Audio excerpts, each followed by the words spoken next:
I guess like the old tongue-in-cheek expression goes, don't hate the player, hate the game. Okay, well, the reality is we cannot like the way the rules are set up, but that doesn't mean that we can't not only survive, but thrive by playing the game the right way and using the rules to our advantage. So one of the most important things I talk about this, and man, I'll tell you, forget about even just the obvious benefits of the things that many of us have learned or heard and what I was very, very fortunate to have been introduced to in middle school, which was just the fundamental, the banking rule of 72, right? The time value of money, the compounding effect of money, right? That completely was a paradigm shift for me.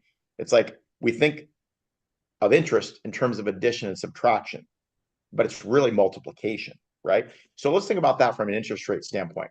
This is probably one of the most direct things I could say. In the real estate world, what are the three things that everybody say is important? Location, location, location. location. Okay. Well, in loans, we think interest rate, interest rate, interest rate. Or more specifically, even beyond that, what financial institutions want you to look at is payment, payment, payment. Okay. That's even so we've got real cost, interest, payment, right? They want you to look at the smallest little common denominators. By the way, it's one of the reasons that, among others, but why leasing has become so popular. It's not Mm, just to mitigate sticker shock. It's not just for servicing issues, not just to have a pretty new car or buy more than you can afford. Those are all part of it. They got to change all the vernacular. It's no longer interest rate, it's right. money factor. It's no longer Wow. value, it's residual. It's no longer down payment, it's cap cost reduction, right? So once people think, oh, I think I know what these things understand. You mean term, rate, that, let's change all the language. And we see this happen with a lot of things in life, by the way, where all of a sudden we're constantly redefining terms to keep people confused. Crazy. But now let's think about this. It's not so much interest rate as it is how the interest is calculated, how the finance charges are assessed, and how and when the payments are applied. Mm, That's the important element, right? So it's all about what type of loan and how does it do those things. That's what determines true debt service cost, true interest volume, or your effective interest rate. We talk about things like blended rate and weighted rate based on all the debts you have. We're talking about real, true interest cost, which determines the volume and it becomes an effective interest rate. We've used this example before, but it's worth repeating. If theoretically we'll just engage on this one-on-one, CJ, if you had a 6% credit card, unlikely, but let's just say for arguments, you had a 6% line of credit. Could be a personal line of credit, could be a business line of credit, could be a home equity line of credit, first or second position. You got a 6% car loan, which actually be pretty good right now, and you had a 6% mortgage, which would be a pretty good rate, but realistically possible now. On the surface, CJ, they all look the same, but they're not. The interest rate, the note rate used to calculate the payment is the same, but the amount of interest you're paying in terms of volume is significantly different. Because if mhm. you run up $1,000 balance on your credit card and you pay it off before the end of the month, you pay zero interest. Look at that. Well, so did the interest rate matter at all in that equation? No. What if you had a line of credit and you borrowed $1,000 on the first and you paid it back on the 12th or the 17th or the 21st or whatever? Well, you're not going to pay zero interest because that loan calculates interest on an average daily balance, which means you're no longer paying 6% on $1,000. You're paying the equivalent of maybe 2 or 3%. But again, was interest rate the dictating factor? Not really. Take a car loan, traditional car loan, not some hybrid $1 million car that you're financing for 1,000 years. Traditional 6-year car loan, up to 6 years, let's say. Let's say the payment's $500, if you could actually get a $500 payment anymore. And let's say $100 of that goes to interest and $400 goes to principal. Well, you know what happens month two? $100 goes to interest, $400 goes to principal. It stays the same. But guess what loan doesn't work that way? Mm, A traditional fully amortized 15 or 30-year mortgage loan, because that's right. it's intentionally designed in a way that front end loads, or obviously it's top heavy returns of interest at the beginning. Now, why does it work that way with a mortgage but not a car? Well, newsflash, we know cars depreciate on average, unless it's a classic car and something unusual and rare, but generally they lose 10, 20, 30% the day or the month they drive off the lot. So if every car loan worked like a mortgage loan, 90% of cars on the road right now would be upside down because they'd be paying very little interest and the value would be dropping at the same time. They can only get away with it theoretically in mortgages because in theory, mortgages or homes are going to appreciate over time. So if you're kind of treading water, but it's appreciating, you're still making it work. But it all comes down to the amount of interest volume you pay. What is your effective interest rate? Not what you see. What do magicians do? Look at this hand while I'm doing this thing down here. That's what ends up happening. Let's focus on the note rate, or let's focus on the payment. When in reality, what's really going on behind the scenes is how the interest is calculated, how the finance charges are assessed, and how and when the payments are applied. That is what determines true interest cost or volume and effective interest rate. I'm actually glad you said that because there's been some pushback that I've gotten from some commenters, and the What pushback has pushback? What kind been of pushback we talk about here? What are you talking? Tell me, lay it out.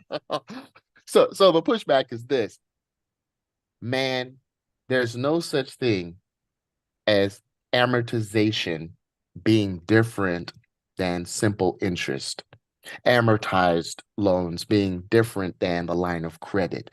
And so when I do the example of 6% amortized versus 21%, they refuse, Rich, to believe that the 21% simple interest can be, keyword, can be less Mhm. than the 6% Okay, one because of thing. the Let me calculation. It's let me different. interject one thing on that. First of all, just to clean up the vernacular a little bit, to be Okay. specifically and from a compliance standpoint accurate. Okay, Right. Okay. it's not necessary. This can be true, but universally speaking, it's not necessarily simple versus compound interest. It's opened versus closed end interest Oh, perfect. Okay. because Yeah. that is what determines. Let me give you a perfect example. You could pay more money to any debt you have whenever you want. Of course, the problem is people don't. Even if they do, they don't know how to calculate exactly the most efficient use to the penny, to the day, to the dollar. And also, it's haphazard. Things happen, Mhm. life happens, and things change. Okay. But when you think about a traditional mortgage scenario, okay, let's take biweekly payments. A lot of people have heard of biweekly payments. Now, will that actually help you trim years off your mortgage, 6, 7 years potentially on a 30-year mortgage? Yes. But it's not doing what most people actually think it's doing, right? Right. 52 weeks in a year, half of that is 26, half that is 13. So they're fundamentally creating one additional payment a year to principal. That's a good thing. And yes, of course, that gets paid to principal. But what it's not doing, and it is not, and there was a couple banks that did it years ago, but unfortunately have pretty much done away with this, other than some very uniquely rare scenarios, 14-day amortization or 7-day or otherwise. In other words, if they look at their note, all that crazy paperwork that they get with those other 1,000 pages when they buy their loan, what it states very clearly is that no additional dollars will be applied to principal until you've satisfied the entire minimum monthly required payment. Now, what do I mean by that specifically in real terms?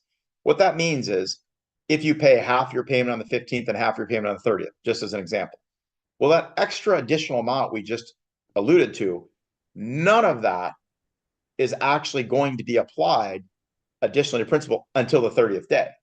So it's not being applied in real time. Let's take that a step further. What if you paid 1/4 of your payment every week? You could pay 1/30th of your payment every day. But the reality is, it is still not going to apply any of that additional money to principal until the 30th day. What's another example of that? You get a tax refund. People are like, woo, got a tax refund. I'm going to do whatever I'm going to do. Okay, kumbaya. But guess what they're not thinking about? All that they did was overpay every week or every 2 weeks or every month on their taxes so the government could use it. And when they get that money back, how much interest did they get? Zero. Because we've been tricked into being caught into loanership of our money, not ownership of our money. Take escrows. Now, in most cases, that's required for lots of reasons. But when they pay your taxes for you, your insurance for you, gee, thanks so much. How much interest did they give you back on the use of your money for the entire year? Somebody might have a 3, 5, 10, $20,000 tax bill. They got to use, so they politely paid it for you, but in reality, they got to use all. So I'm going to make a new rule. Anybody in America that wants to start sending me their money for tax and insurance, I'll be more than happy to set aside and make all those payments for you at the end of the year, because then I get to make the money in OPM, right? So it's all about getting people out of loanership of their money and getting them into ownership of their money. Remember, possession is 9/10, right? It's all about having leveraged use of the money. So it's an important sort of distinction to make. So I hope that that helps a little bit of clarity. But when you start understanding how it's really working, then the reality is it's open versus closed end interest. And that's not just because you can access it revolving speaking, it's that you can only put into one and not take out. So it's already a firmly established amortization schedule. And remember what we talked about previously. Contrary to popular belief, probably, amortization schedules are not based on payments. They're divided into payments, but they're actually based on predetermined balance points to get from 200,000 to 195 or 190 or whatever it may be. It just so happens it takes a certain number of payments to get to that point. But if you threw that dollar amount at it tomorrow to that balance point, that predetermined balance point in the future, you eliminate all those payments for principal interest leading up to that point. So again, we could show you all day long. People say, well, how could you borrow money at 12% to pay off something at 6? Because 6 ain't 6 and 12 ain't 12.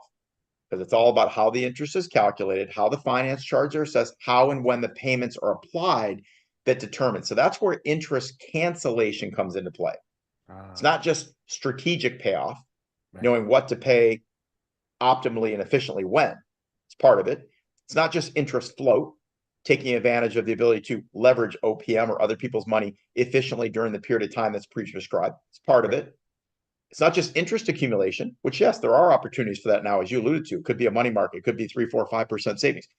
But it's also probably most importantly and most or least understood interest cancellation. How do we leverage the use of our money to bank like a bank, to leverage every dollar you have, every day you have it until you spend it, to use it to cancel interest you otherwise would have been assessed? Because the less interest you pay, the lower that volume is, the more you reduce that effective interest rate, the more money can go to principal.